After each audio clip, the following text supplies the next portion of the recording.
Hi යාළුවනේ සුබ දවසක් ඔයාලට. අද නම් හොඳටම උණ දවසක්.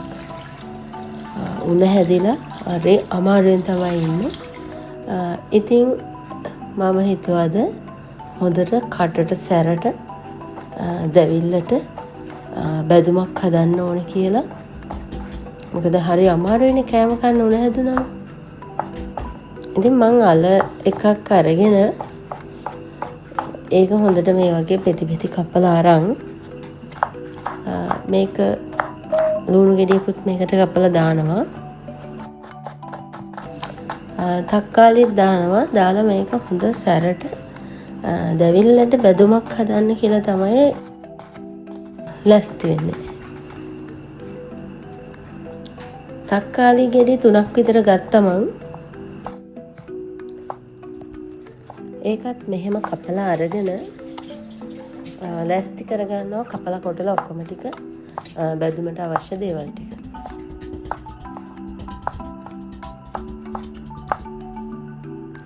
කරපිංචායිති දෙකකුත් ගත්තා. රම්පෙත් ගත්තා. ඒ ටිකත් කඩලා භාජනයට දාගෙන මම මේ ඔයාලන්ට පෙන්වන්න යන්නේ මම මේකට දාන්නේ මොනවද කියලා. මම මහදුරු ගත්තා. අබ දානවා මේකට. උඹලකට දානවා. මිරිස් කුඩු දානවා. ලුණු ඕනේ. පොල් තෙල් ගන්නවා. මේ විදිහට තක්කාලි ටිකයි, අල ටිකයි, ලුණු ටිකයි කපලා කරපිංචායි රම්පේ ටික ලෑස්ති කරගන්නවා. සුදු ලුණු ටිකකුත් මම හොඳට තලා ගත්තා. මම ලිප්පෙට භාජනයේ තියලා තෙල් ටිකක් දාගෙන මම ඒකට මුලින්ම අබ හැන්දක් දා ගන්නවා.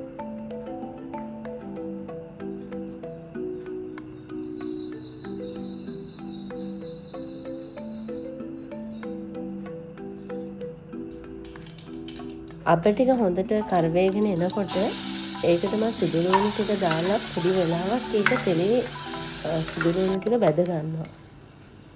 ඊට පස්සේ මම මේකට හොඳට උඹලකට දානවා. උඹලකට ටිකක් වැඩිපුර දාන්න ඕනේ. උඹලකට ටිකයි සුදු ලුණු ටිකයි හොඳට ටිකක් වෙලා තෙලේ වදින්න ඕන. කරපිංච රම්පේ ටිකක් දාගෙන මේකට මම මිරිස් කුඩු දා ගන්නවා. දාලා හොඳට මම මේක කලවම් කරගන්නවා. ලිප අඩු කරලා තමයි මේ වෙලාවේ කලවම් කරගන්නේ. මොකද ලිප වැඩි කරොත් එහෙම මිරිස් කුඩු ටික බැදිලා වැඩි වෙලා මේකේ තිත්තරහක් එන්න පුළුවන්. ඒ නිසා මේ වෙලාවේ ලිප හොඳටම අඩු කරලා තමයි මිරිස් ටික බැදගන්නේ. ඊට පස්සේ මම ඒකට අල ටික දාලා අල ටිකත් හොඳට එහෙට මෙහෙට කලවම් කරලා ගත්තා. තෙල් අඩු වුණාට මේකේ මිරිස් කුඩු වලට තෙල් ටික හොඳට උරාගෙන තියෙන්නේ. ආයෙ තෙල් අවශ්‍ය වෙන්නේ අපිට. මේ ඔක්කොම ටික දාලා හොඳට මම මේක චුට්ටක් ලිප අඩු කරලා පොඩක් කලවම් කරගන්නවා.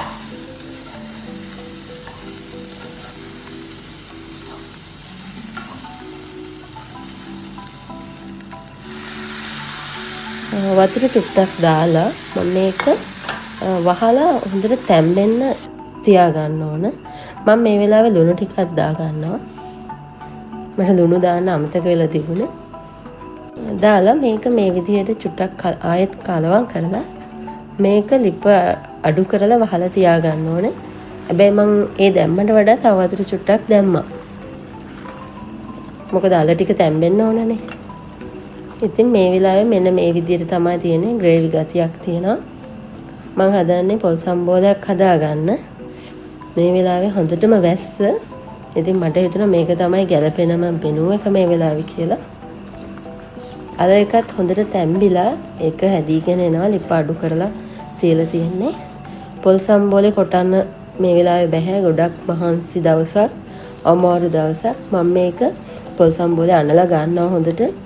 මිරිස් කුඩු, ගම් මිරිස් කුඩු, කෑලි මිරිස්, උඹලකඩ, ලුණු, දෙහි ඒවා ටික දාලා සම්බෝලෙම හොඳටම මේක අනලා ගන්නවා. ඉතින් මෙහෙම ලේසියට මම හදනවා මේ විදිහට. වෙලාව නැත්තම් සම්බෝලයක් කොටා ගන්න එහෙම. කිසි ප්‍රශ්නයක් නැහැ. ඉතින් හොඳට තියෙනවා සම්බෝලයක් කොටලා ගත්තා වගේ. මේකට තව රතු ලුණු ටිකක් එහෙම දාගත්තා නම් ප්‍රශ්නයක් නැහැ. හරි ලේසියෙන් හදා ගන්න පුළුවන්. අල එකත් මේ වෙලාවේ හොඳටම තැම්බිලා තියෙන. මේක පොඩ්ඩක් වෙට් ගතියට තමයි මං ගන්නෙ. ගොඩක් වේලිච්ච බැදුමක් විදිහට නෙමෙයි. ඉතින් මේක හොඳයි මෙහෙම උන දවස්වලට. මම ගත්තා ඉස්සෝ චිලි පේස්ට් එකක් තිබිලා ඒකත් ගත්තා. ඉතින් මේ ටික තිබුණම හොඳටම ඇති මේ සීතල වැස්ස වෙලාවේ හොඳට මුණ තියෙද්දි මේක කන්න.